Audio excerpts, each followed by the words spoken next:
on the idea of reparations and Pan-Africanism right now, and the mandatory call for reparations. And I'm going to take us back through a brief true story of the African experience and give and identify a reason, a cause, and a rationale for us receiving reparations. First of all, enslavement or slavery or the African Holocaust was the worst crimes ever committed against humanity in all the annals of history in any part of the world.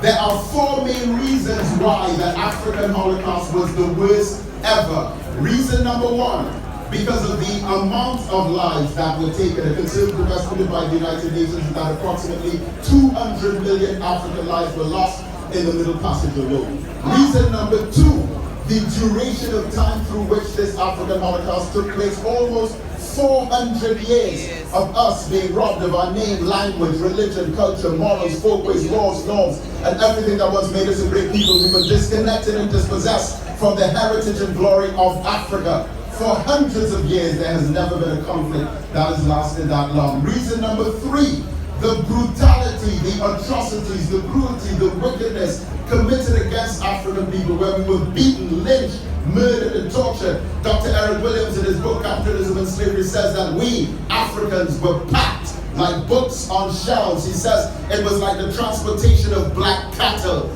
They would beat the pregnant black woman and dig a hole in the ground to put her stomach in to protect the black baby because they wanted another slave. They would tie our hands and feet to 4 different horses and get them to run in 4 different directions, which they call drawing and quartering. They would drown us in the rivers and the lakes and the streams with a heavy brick stone around our neck to kill us. They would bury us up to our necks in sand and get vicious bees and ants to attack us with honey smeared on our head. They would cut open the stomach of the pregnant black woman, pull out the seed, slam it on the floor, and crush it in their boot heel as a sign of terror to instill fright in the other Africans if they were disobedient against the slave master. So reason number three, there has never been any kinds of cruelties in all the annals of history. And reason number four, the long-lasting psychological effect that has lingered on intergenerationally as well as intergenerationally for 400 years, where African people today are still suffering the trauma and terror of that brutality that took place for those hundreds of years. So there is no question whatsoever that the call for reparations for African people is 100% justified. It must be delivered by Europe, and it must be delivered right now, immediately. In our struggle, we celebrate emancipation, which was given to us by our former slave masters, but emancipation was given to us in the same way that independence was given to us. This is why we celebrate African Liberation Day, because emancipation is something that is given to you. There are two individuals in the process of emancipation, the freer and the freed. They were the freers. It was their decision, under their will, part of their agenda to free us. And then when we were freed, we continued to live under the wishes and intentions and agenda and objectives of the enslaver. So emancipation is something that is given to you, but liberation is something that you take. But they gave us emancipation, and we're still fighting for liberation. And the only way we can get liberation, because they gave us emancipation under their conditions, is if we have a revolution. But the revolution is a mind revolution, where we have to transform the consciousness that we learn in the school system and change the educational curriculum, because it is poisoning black children to still show them a white Jesus, to still show them white prophets, to still show us white power in our own textbooks. So black power is part of economics, but black power is also part of education. And if these young babies don't learn from day one of the glory of Africa, then we're sentencing them to hell. It must be taught to all of these little children, 10 years and under, that it was in Africa that we built the first libraries, first universities, first schools and colleges and institutions. In Africa we built the first cities and civilizations, towns and villages. In Africa we wrote the alphabet and created literature. We wrote the number system and created arithmetic, algebra, geometry and mathematics. and African people built the pyramids and underground buried civilizations, all worthful knowledge, consciousness, information, philosophy, ideology, art, architecture, and astronomy all came out of Africa. Make sure that your children know this so that they don't have to suffer the same psychological mental genocide that we suffered from. But now, having reviewed all that has happened to us for so long, we say that it's time for reparations, but reparations must be accompanied by unity among us and the unanimous consensus of our people. So let's look at the Caribbean. My people, we are independent today, but we never fought for our independence. So the question is, do we really have it? No. Before the 1960s, there was a rallying cry for independence. We believe that independence would give us wealth, that independence would give us land, and that independence would give us real estate. So before independence, the slave master had land, wealth, and real estate. But then independence came. We celebrated it. We just celebrated 55 years of it. But the land, wealth, and real estate is still in the same hands of the enslaver who had it before independence, and we don't have it now. But what do we have? We have the symbols and not the substance. The substance of independence is territory. And every single nation has a flag. The flag represents the earth that you can construct an infrastructure on and build institutions, associations, organizations, and educational institutions to develop the consciousness of our next generations to secure our future.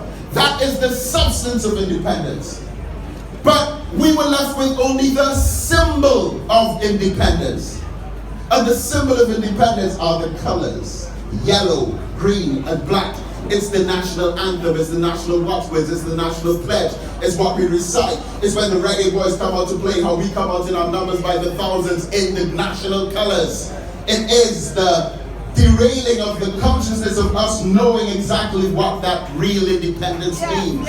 So, as I begin to wrap up, in 1958, we formed the Federation of the West Indies. The Federation of the West Indies had 10 English-speaking Caribbean countries: Grenada, Barbados, Dominica, Antigua, St. Vincent, St. Lucia, St. Kitts, Jamaica, Trinidad and Tobago, and Montserrat. But the Federation of the West Indies, as magnificent as it was still a colony. But then Jamaica and Trinidad got independence in 1962, Barbados and Guyana in 1966, and then in 1968 we launched CARIFTA, the Caribbean Free Trade Area. And with CARIFTA, we now added Belize and Guyana, and Grenada withdrew, so we had 11 nations.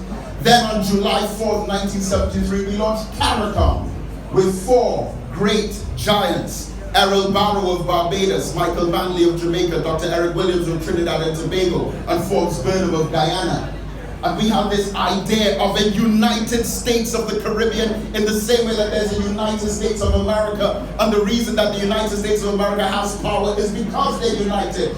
We have the same potential to unite ourselves as Caribbean nations and demonstrate that same kind of power. And then we have the Organization of Eastern Caribbean States in 1981 and the Association of Caribbean States in 1995, and then we launched the CSME, the CARICOM Single Market and Economy, in the year 2006. And on March the 11th, 2014, all 15 heads of CARICOM came together and unanimously agreed to a 10-point plan of action for reparations. Point number 1 was repatriation for those who want to go back to Africa because they stole us from Africa and we never asked to come here. Point number 2, a full and formal apology. Point number 3, the creation of cultural institutions. Point number 4, an indigenous peoples program, because the Europeans massacred and mass murdered through genocide by the millions the indigenous people who we mistakenly call Caribs and Arawaks and Amerindians. Point number 5, the public health crisis, because we eat bad food that has made us sick. We ate the leftovers from the slave master's table.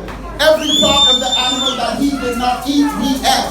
So today we eating chicken foot, chicken neck, pig tail, ox tail, cow heel, all the corned beef which they scrape from under the nose and between the eyes of a pig, slap it in a can and sell it to us, and then we get sick.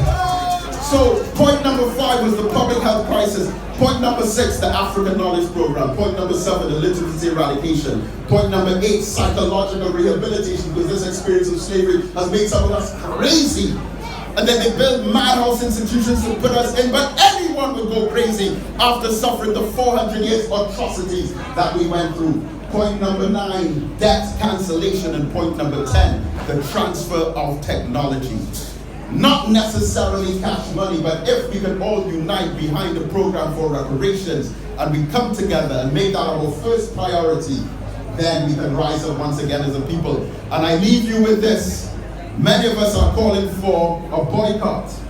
Many of us are saying we should boycott the institutions of the Korean people, the Chinese who come into our country, the Arabs, the Indians, and the Syrians, that we should boycott their businesses. Well, I say not necessarily so.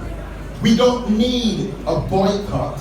What we need to do is build our own institutions. As the Honorable Elijah Muhammad said, protect farmland, black people must grow their own food. We must unite and pool our resources.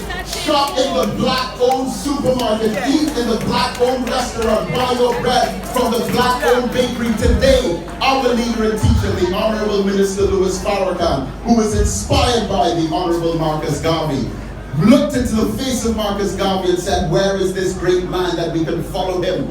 And then we asked, where is the black man's army? Because business is warfare. We shouldn't even open a business unless we have an army to protect our business, because many times the police are used against us. Our own black brothers are used as tools of oppression against us. So I say, we don't need a boycott.